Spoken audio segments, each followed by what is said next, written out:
Salam dostlar, bugün men sizlerge Redmi 6A telefonunun parolini kantip açat, şonu men sizlerge görsetip berem. Anda men size getdik dostlar.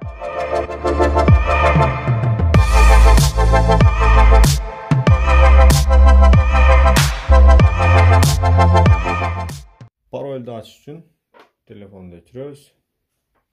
Öçürgöndөн soň jandыруучу жана үндү жорлатыш кнопканы экөөнү бирдей басабыз. Öçürgöндөн 30 sekunddan кийин telefon өзү öçөt. Экөөнү бирдей басабыз. Mi деп лагатып чыкканда жандыргыч кнопканы коюп жиберебиз.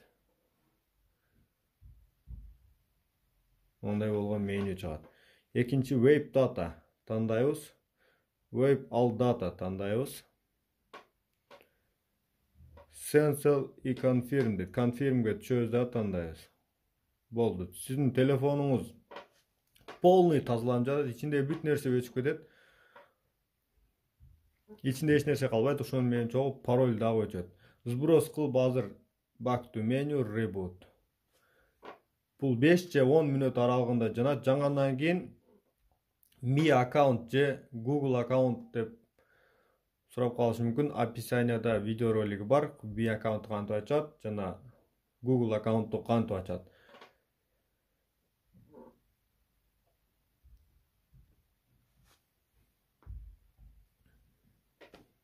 Описанияга кирип Google аккаунтунун жана Mi аккаунтту кантип ачуу жолун көрсөңүздөр болот. Google аккаунтту ачуу оңой, Mi аккаунтту ачуу бир аз кыйыныраак. Эгер сим картаңызга регистрация болгон болсо, ошол сим карта аркылуу кантип ачат, ошо описанияда видео ролиги бар, кирип көрсөңүздөр болот. Эгерде видео силерге жакса, класс басып жана достору менен бөлүшүп коюңуздар. Кийинки видео роликтерде көрүшкөнчө достор. Уюлдук телефонуңуз блоктонуп калдыбы?